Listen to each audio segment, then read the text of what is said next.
Welcome to the Sharon Partners quarterly market update for the first quarter in 2024, and what a great quarter it has been.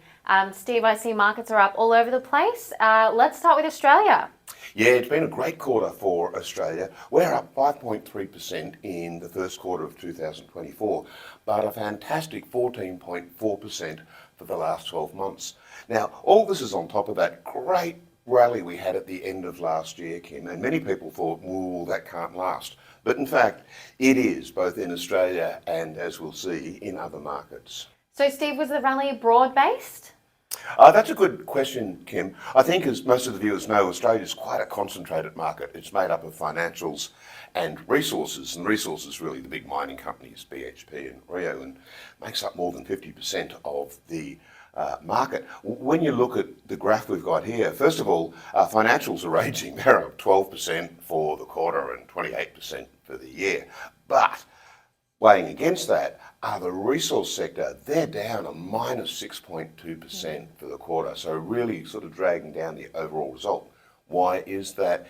It's because iron ore, which is also on that chart, has fallen by 20% in the quarter. And that's because China, who's our biggest importer of Australia's iron ore, their market's in a bit of a slump. Their property development sector, which uses the iron ore, is not really kicking on at all at the moment. So that's really dragging down the big miners in Australia. Okay, and heading over to the international markets, what can you tell us about what's happening there? Yeah, so following the theme of a great quarter, when you look at the international markets here, man, the developed markets, they're up 13.9% for the quarter. So it's a massive quarter. And you can see one of the leading contributors there is definitely the US, and we've seen that story for a few years now. The difference this time, Kim, is certainly last year, the US was leading the market, but it was led by a very small cohort of those big tech stocks that they call the Magnificent Seven.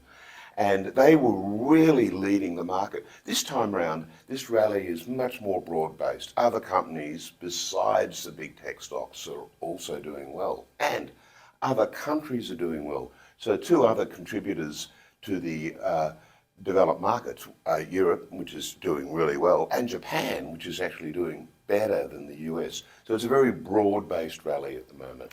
And Steve, I can see that the emerging markets aren't quite in the same space as the others. Can you give us some insight around that? Yeah, sure, Kim. Well, it's related to the problem that Australian resource sector has got, and that's that China is still in a bit of an economic slump, particularly their property development section is not happening.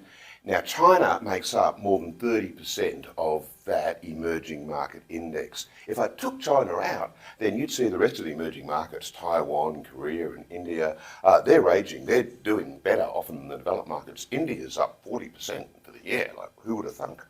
So it's really just China, which is such a big part of the emerging market index, which is dragging that return down. Well, thank you for giving us that insight. Steve, any thoughts for the future? Well, I'm not much good at predicting the future, Kim, but I will say this. I think as people are aware, interest rates have stopped going up. Next moves are going to be down. The equity markets feel very strong that that's good for them. And in a way, it's all blue skies ahead. We're not going into a recession. Company growth has been good. Economic growth is good.